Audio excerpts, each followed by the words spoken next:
Why is China building Africa's railways?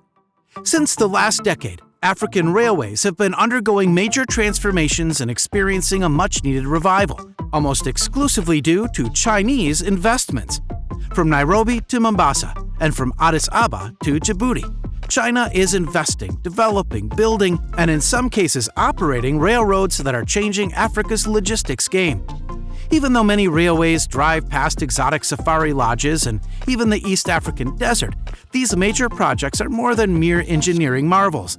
Despite the critics and different geopolitical perspectives, one has to admit that a shifting equilibrium in construction has always been caused by strong civilizations, economic opportunities, international alliances, and soft power. It is undoubtedly one of the key drivers of development. Welcome back to the Billion Dollar Projects channel. Our topic today is the construction of a railway in Africa by China. Surely you are interested in the progress of this project and why China is building so far from home, so stay with us and learn a lot of new things until the end of the video. But before that, obey the speed click rule. Like, subscribe, bell. Now we can start. Since the establishment of the Forum on China-Africa Cooperation in 2000, railway construction has become a priority in the two sides' cooperation, especially after the implementation of the Belt and Road Initiative. So far, more than 6,000 kilometers of railways have been built in the continent within the China-Africa Cooperation Framework, injecting new impetus into local economic and social development. At the same time, improved transportation has created favorable conditions for transitional cooperation that have enhanced Africa's countries' independent development capabilities. Chinese investment in Africa has increased dramatically, from $75 million in 2003 to $2.7 billion by 2019. The building now accounts for more than 30% of China's investment in Africa. Two of China's largest projects in East Africa are the addis-ababa-djibouti Railway and the Kenya Standard Gauge Railway. Consequently, it was the first Chinese-powered railway project in East Africa, as it required the conversion of an obsolete, aging meter-gauge railway. Construction, supervised by China Road and Bridge Corporation, included the construction of large viaducts, deep excavations, and lengthy embankments to explore the route's challenging terrain. Developing a project of this size amid Kenya's gorgeous and natural environments has proven to be a tougher balancing act than one might assume. A conservation group opposes two sections of the train that run through national parks, citing concerns that they could endanger wildlife.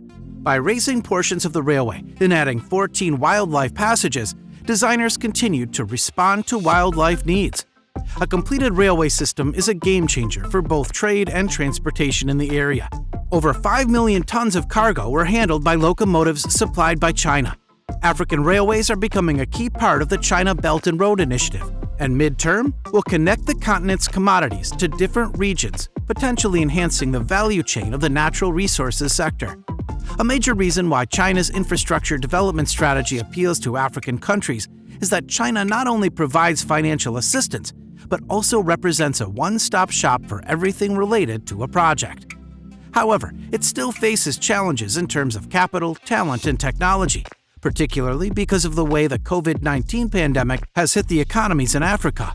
Against this backdrop, China can be a good partner, offering its mature technologies, rich experience, and a complete industrial chain in railway construction and operation. Despite the broad prospects, the two sides have to pay attention to the following aspects. Railways are key to the continent's interconnectivity, a necessary premise for the integration of African countries. The cooperation will be carried out at the regional as well as national levels. For example, the railroads centered in Kenya, and radiating to Uganda, South Sudan, Tanzania, and other places, successfully constitute a railway network in East Africa. It has greatly enhanced the connectivity of the region, laying a solid foundation for the connectivity of the whole continent. The joint construction of railways on the continent by China and Africa should aim at facilitating Africa's industrialization and urbanization. As a booster of industrial development, railways accelerate urbanized progress and enhance rural conditions. Hence, the cooperation needs to keep in mind urbanization plans to optimize the industrial layout. Railway construction could be a facet of an African country's strategic blueprint, including setting up economic corridors and stimulating employment and improving people's well-being. Well, it's nice that China and Africa have cooperated because it was very necessary for African countries. They cannot be financed and built by themselves. That's why China has done a great job. These railway systems will be of great benefit to states and people and will contribute to development. Don't you think so? Write what you think about this video in the comments and we will be happy to read it. Don't forget to subscribe to our channel for more videos like this one and turn on the notification to be notified when the new one is ready for watching. If you enjoyed the video, click like and share the video on your social media. Well, that's it for today. We will see you soon again. Have a lovely day.